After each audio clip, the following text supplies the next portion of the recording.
नमस्कार दोस्तों उम्मीद है कि आप सभी लोग अच्छे होंगे।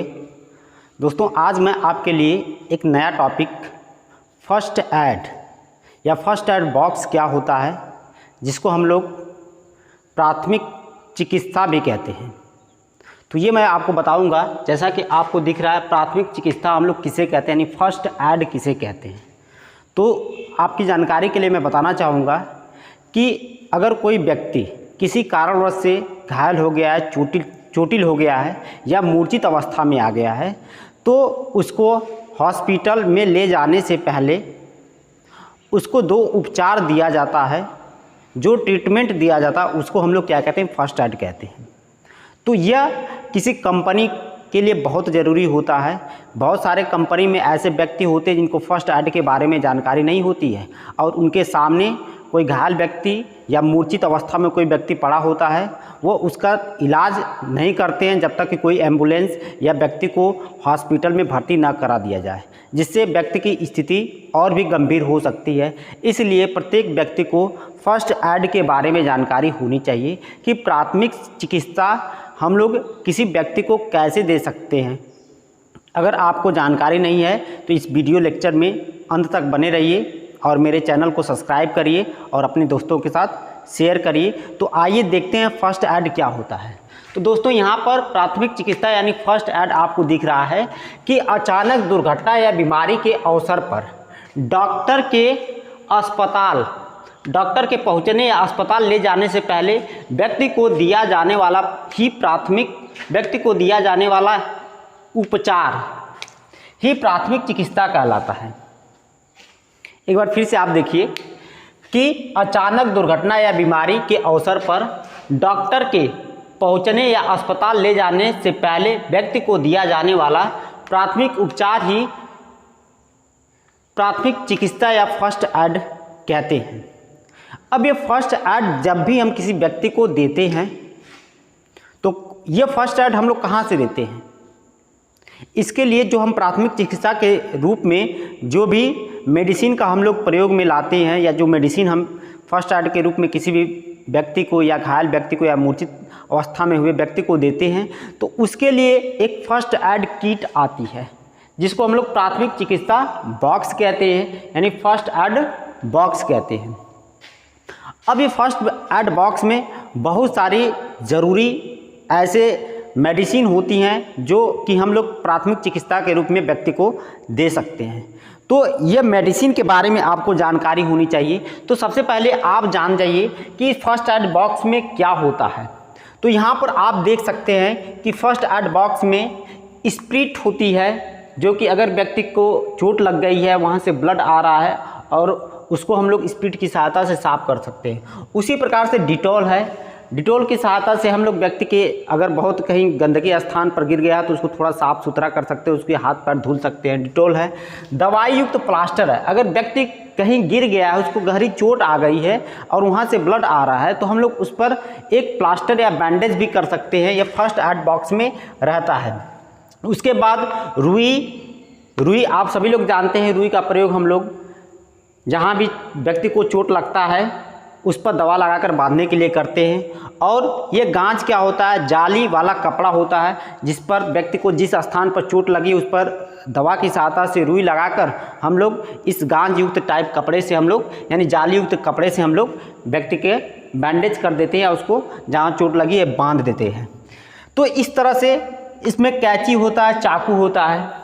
कैंची चाकू की सहायता से हम क्या कर सकते हैं, व्यक्ति मान लो कि किसी मशीन में फंस गया, उसके कपड़े फंस गए हैं, अब वह व्यक्ति को खींचने के बाद नहीं निकल रहा है, तो अब हम कैंची या चाकू की सहायता से सबसे पहले उसके जो भी कपड़े उसके शरीर से जकड़े हैं उसको आसानी से काट सकते हैं। यह फर्स्ट एड किट में होता है।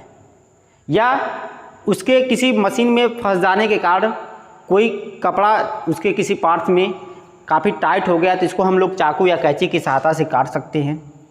उसके बाद जो है त्रिकोण और गोल पट्टी, त्रिकोण मन त्रिकोण टाइप की या गोल पट्टी यह भी होना चाहिए। कहीं आदमी को ब्लड लग गया या कोई उसका हाथ फ्रैक्चर हो गया तो इसको हम लोग इसकी सहायता से बांध सकते हैं। दवा पिलाने वाला ग्लास फर्स्ट एड किट में होता है जिसकी सहायता से व्यक्ति को हम लोग पानी दे सकते हैं, दवा दे सकते हैं। तो ये इसके साथ साथ स्ट्रेचर भी आपके फर्स्ट एड में होती है। तो आप ध्यान देंगे कि ये फर्स्ट एड में बहुत सारी चीज़ें होती हैं और ये फर्स्ट एड किट ज़रूरत के हिसाब से होती है। जिस स्थान पर जैसी ज़रूरत होती है उस हिसाब से फर्स्ट एड किट को वहाँ पर रखा जाता है। जैसे कोई व्यक्ति व्हीकल चला रहा है तो उस व्हीकल में फर्स्ट एड किट रखी जाती है, तो उसके हिसाब से रखा जाता है फर्स्ट एड किट। मान लीजिए कोई विद्यालय है तो विद्यालय में बच्चे पढ़ रहे हैं, तो वहाँ पर बच्चों में कोई तकलीफ़ हो गई या बच्चों में कोई इस तरह से बीमारी हो गई तो प्राथमिक चिकित्सा के रूप में हम लोग वहाँ पर फर्स्ट एड किट का प्रयोग कर सकते हैं। इसी तरह से कोई औद्योगिक संस्थान है, कोई कंपनी है, कोई इंडस्ट्रीज़ है, तो यहाँ पर हर जगह फर्स्ट एड की व्यवस्था होनी चाहिए और फर्स्ट एड के रूप में फर्स्ट एड बॉक्स की व्यवस्था होनी चाहिए। तो उम्मीद है दोस्तों कि आपको समझ में आया होगा कि फर्स्ट एड बॉक्स क्या होता है और इसके अंतर्गत क्या क्या चीज़ें होती हैं। अब इसके बाद मान लीजिए कि कोई भी व्यक्ति को चोट लग गई है या किसी कारणवश वह दुर्घटना का शिकार हो गया है और मूर्छित अवस्था में आ गया, ज़मीन पर गिरा पड़ा हुआ है। बहुत सारे लोग आसपास इकट्ठा हो जाते हैं, लेकिन तो पीड़ित व्यक्ति को जल्दी हाथ नहीं लगाना चाहते हैं कि इसका रिस्क कहीं हमारे ऊपर ना आ जाए। लेकिन तो अगर आप एक समझदार व्यक्ति हैं, आपने किसी एम्बुलेंस को कॉल करके रखा है, जब तक एम्बुलेंस नहीं आ रही है तब तक उस समय तक आप व्यक्ति को फर्स्ट एड दे सकते हैं। इसके लिए फर्स्ट एड देने से पहले आप क्या क्या चीज़ें उस व्यक्ति के साथ कर सकते हैं, यहाँ पर बेसिक लाइफ स्पॉट यानी बेसिक लाइफ स्पॉट के माध्यम से आप समझ सकते हैं। ये बेसिक लाइफ स्पॉट होता क्या है, ये देखिए जैसा कि लिखा गया है, ऐसे व्यक्ति को जिन्हें फर्स्ट एड दिए जाते हैं चिकित्सक उन्हें बेसिक लाइफ स्पॉट कहते हैं। चिकित्सक उन्हें बेसिक लाइफ स्पॉट कहते हैं। इसे अंग्रेजी के ABC अक्षरों द्वारा प्रदर्शित या दर्शाया जाता है। अब आपको समझना है ये बेसिक लाइफ स्पॉट क्या होता है और इसे ABC से क्यों प्रदर्शित करते हैं। तो A का आपको मतलब होता है, यहाँ पर A का मतलब एयरवे, B का मतलब होता है ब्रीथिंग और C का मतलब होता है सर्कुलेशन। तो यह एयरवे, ब्रीथिंग और सर्कुलेशन ये क्या होते हैं आपको मैं बताना चाहूँगा।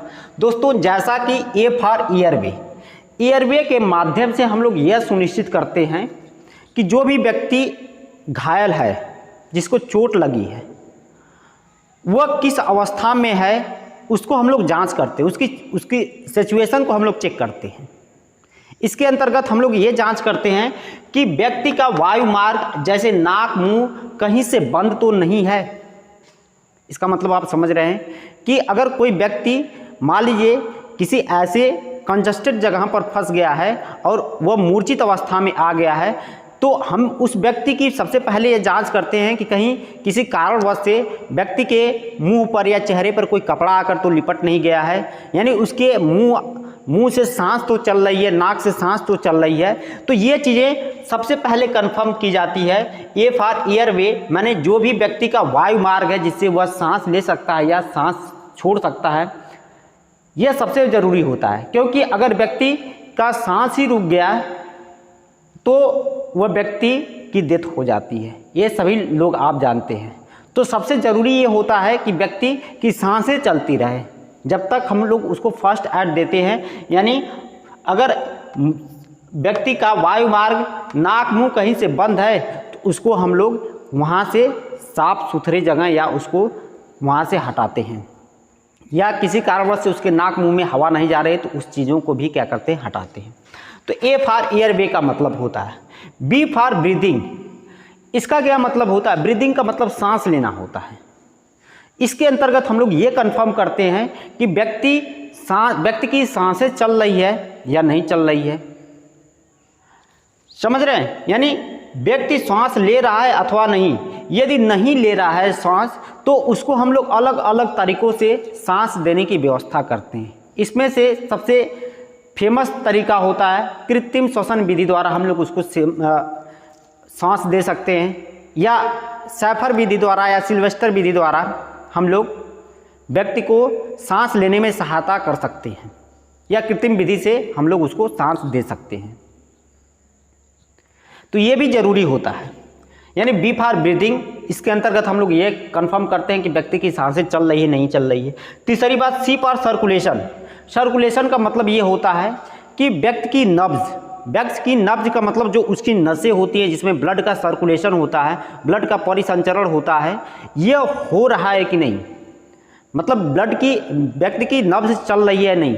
आप देखे होंगे डॉक्टर बहुत सारे मरीज को जब चेक करते हैं तो उनकी नब्ज से पता कर लेते हैं कि पेशेंट की स्थिति क्या है, या कहीं कहीं ये भी नब्ज से हम पता करते हैं या डॉक्टर पता कर लेते हैं कि व्यक्ति की डेथ हो चुकी है या व्यक्ति अभी जिंदा है। तो हमें भी इस चीज़ का जांच करना है। यानी सी फॉर सर्कुलेशन का मतलब पीड़ित व्यक्ति की नब्ज चल रही है अथवा नहीं। यदि नब्ज नहीं चल रही है तो कार्डियोपल्मोनरी रिससिलेशन की व्यवस्था की जाती है। यह मेडिसिन लाइन में एक कार्डियोपल्मोनरी रिससिलेशन एक व्यवस्था है जिसके द्वारा हम लोग उसके ब्लड जो सर्कुलेशन रुक गया है उसमें मदद कर सकते हैं।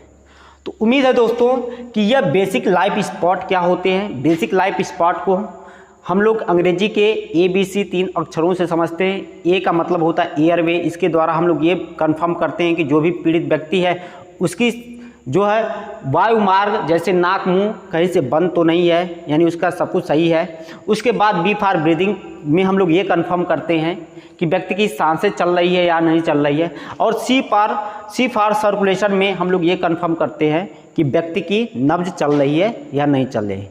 तो ये सब सारी चीज़ें फर्स्ट एड के अंतर्गत आती हैं। हम लोग किसी भी व्यक्ति को जब तक कि एम्बुलेंस या उसको हॉस्पिटल में भर्ती न करा दिया जाए तब तक उसको फर्स्ट एड देते रहना चाहिए। तो आइए अब हम नेक्स्ट वीडियो देखते हैं इसके बाद। थैंक यू, धन्यवाद।